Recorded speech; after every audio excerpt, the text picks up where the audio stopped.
Hi, Internet people. It's time to talk about the most recent episode of Lucifer. Okay, so this week, in case you were paying attention to my live tweeting skills, and by skills, I mean the attempts I make with my thumbs to put words on the internet, I was running my regular Twitter account at Kleffnotes, and the Nerdy Girl Express Twitter at the Nerdy Girl EXP. Well, Stacy, who's one of our other lovely writers, was tweeting, or live tweeting Jane the Virgin while I was doing Lucifer, so we were both tweeting at the same time. But this is the first time I have ever tweeted from the Nerdy Girl Express account, so it was a big deal. It was the first time I was able to log in correctly, so I was very excited. I tried my very best. This meant that I was very distracted, because I also had some other stuff going on while I was trying to watch Lucifer. So, here's my recap. It's going to be short and sweet-ish, because a lot of the stuff that was happening in the criminal case this week was kind of not super important, which is odd, really. So the episode starts off and all we see is someone adjust a skateboard to set this family in motion, and as he adjusts the skateboard, we see Chloe stumbling out of her car. Lucifer sees her at her house later, and she says it was just an accident, a dog ran out in the middle of the road, and seriously, no, not an accident. And Lucifer's like trying to be like, was it what happened, like he's trying to figure out this is not an accident. He's also very concerned that Maze and Chloe are going to be living together, and he finds Maze's toys, which are not Trixie friendly, even though he tells Trixie it's a container of toys. He's like, go play with them. Yeah, no, he totally picks up. Those first things are definitely anal beads. They are. I saw them and I was like, huh. I don't know what that second thing was. I knew what the first thing was. But Trixie comes in and she really wants Chloe to read her a bedtime story, or like a story, even though it's like the middle of the day, Chloe has to go to work, and she's like, well, I can't. And then, like, Trixie is very worried about Chloe. Like, she's saying that she heard that being a cop's really dangerous and her mom could get hurt and all this stuff. And I mean, she was just in a car accident. And Chloe tries to reassure her, but I mean, Trixie is upset. They wind up at the scene of a murder, and Lucifer knows the dead guy. But not because he's been at Lux or anything. No. It's an actor, Wesley Cabot, who starred in these body bag movies. He's a black belt. He was actually found dead, like, in his home, and we see all the posters. No one knows who he is except Lucifer, and he's like, oh, he's like, the movies have, like, fighting and danger and da-da-da-da-da. And you're like, okay, that's cool. He totally blames the villain from those movies for killing the guy. And they, like, look into the girlfriend, who is played by Charisma Carpenter, the lovely Cordelia from Buffy.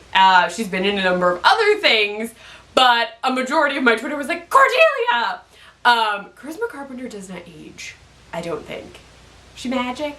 Did Sunnydale magic rub off on her? Is that what happened? I feel like no one from Buffy ages at all. Were they really on a Hellmouth? Really? Is that what happened? Anyway, I digress from my Buffy never aging situation. Cough, cough. Achoo. I see you, Joss Whedon, making everyone immortal. I see you. They interview her. She had actually met with Wesley, and she's like, no, I wouldn't have done that because he would have killed, yeah, this whole big thing. Then they talk to the guy that Lucifer thought it was the whole time, and he's like, no, it wasn't him. Like, his character in the movie could have done it, but not him. But he does get arrested because they're like, yeah, he did. Like, he gets arrested, he can't pay the bail, which Chloe's cool with, and then Lucifer bails him out, and the guy's agent is like, yeah, it's cool. Also, the guy playing the weaponizer, that's the bad guy, is totally played by the actor who was, what was his name? My siblings and I call him the Ali Cuisine guy, Ali Cuisine from American Iron Chef. Yeah, he was that guy. He was also Sensei Ping in The Middleman. Just in case, I should know his name. He's in a bunch of stuff. But he's like super broke, and they're like, oh crap, he's broke. Lucifer bails him out. Also, would have bought his albino tiger, apparently. Yeah, guy owns an albino tiger. But yeah, the case seems sort of wrapped up. Lucifer doesn't really think it's that guy, but he's like, okay, they don't really have a solid lead, as of right now. They're still investigating, but the big deal stuff that's going on is actually that Uriel, one of the younger Angel brothers, is on Earth, and he wants Mama Morningstar. He's like, she's going back to hell, like, I don't know what to tell you. Lucifer is like, oh no, we're not giving Mom back. He cons Amenadiel into going to fight Uriel because Amenadiel hasn't told him that he doesn't have his wings or his powers or his anything. Yeah, great move, Lucifer. It's a younger sibling thing. Like, it's the whole like, please, you're so good at it. If you could just do it. Yeah, it's a thing. It happens. It's how I wind up making grilled cheeses at 3 o'clock in the morning. Not that I don't love my sister and my brother. I would make them grilled cheese at 3 o'clock in the morning. I'm just saying. It works. It happens. It works. But I've never been beaten up by an angel before. So, I mean, if they asked me to fight an angel, I probably would. And then I would get my butt beat. And that would happen. Like what happened to Amenadiel. He comes back. Maze is irate. She's like wiping his forehead. She's like trying to like help his wounds because he's not healing. Lucifer's like, what the crap? So Lucifer realizes that Amenadiel has no powers. And they have to deal with that. But he's not giving Mom up. Mama Morningstar is having tons of issues understanding how to human. She put her kid in timeout at some point, and Maze like barks at the kid because the kid is barking like a dog, and she manages to make the timeout stick.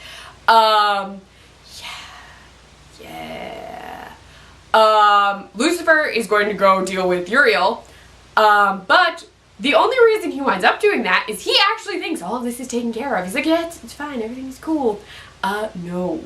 Turns out that Charisma Carpenter, whose character name I don't actually remember, I'm sorry, I was just so distracted by the whole Cordy Charisma Carpenter thing in the live tweeting that I'm sorry.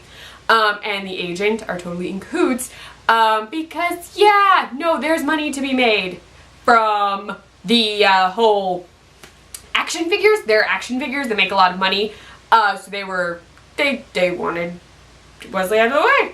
Like, they wanted money to get Wesley out of the way. Yeah, whole big thing. The weaponizer comes after them. Chloe super emotionally talks him down. Yeah, there's a lot happening. A lot happening. But yeah, so there was a scheme for money. Like, the whole case is so random. Like, it's just a weird occurrence of events. And because I was so focused on the Uriel plot, I did not pay super close attention to the actual crime this episode. Because I was like, there's Uriel and Mom and Amenadiel and all this stuff. Lucifer realizes Chloe is still in trouble. He winds up praying to get Uriel because he's like, he and Uriel fight. Uriel has an angel blade from Azrael. Yes. Which can kill Mama Morningstar. Actually, anybody. It can kill anybody. At all. Lucifer is down for the count at one point. Maze appears and is battling like crazy, and I was like, come on, you can do it, because I wanted her to get Uriel because she was super pissed about Amenadiel. So she takes him out, sort of. She gets knocked out. Like, they're still fighting, and Uriel's such a jerk. He keeps saying like, I can tell what you're going to do. Whatever.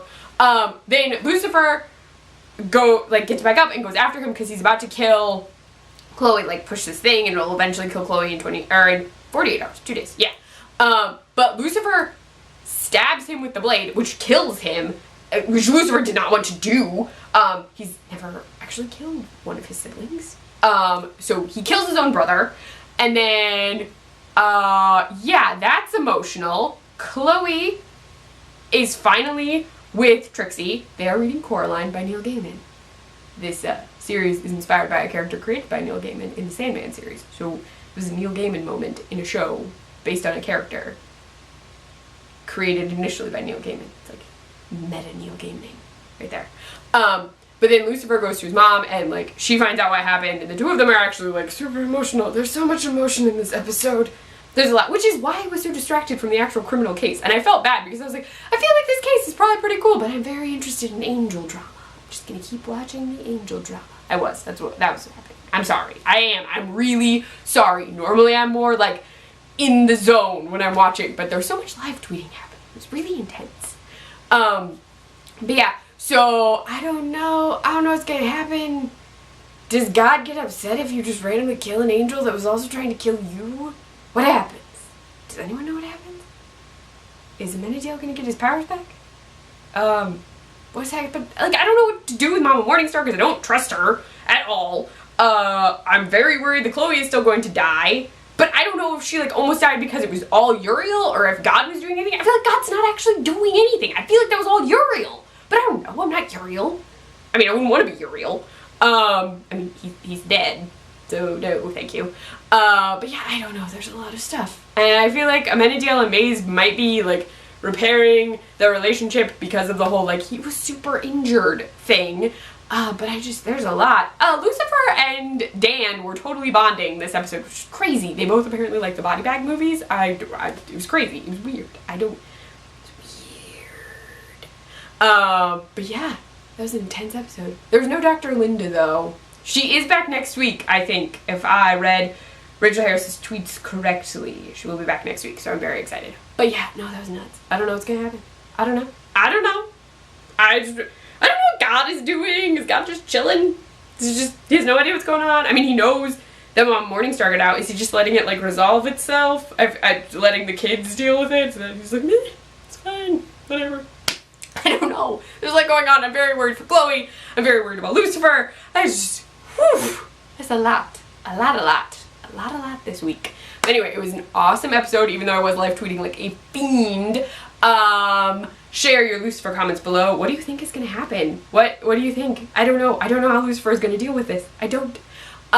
So yeah, share that in the comments below. If you like this video, please give it a thumbs up. If you want to see more of me, please subscribe to my channel. You can find me on Twitter at Kleffnotes, on my blog, kleffnotes.wordpress.com. I write for the Nerdy Girl Express, thenerdygirlexpress.com, or on their Snapchat, the Nerdy Girl EXP.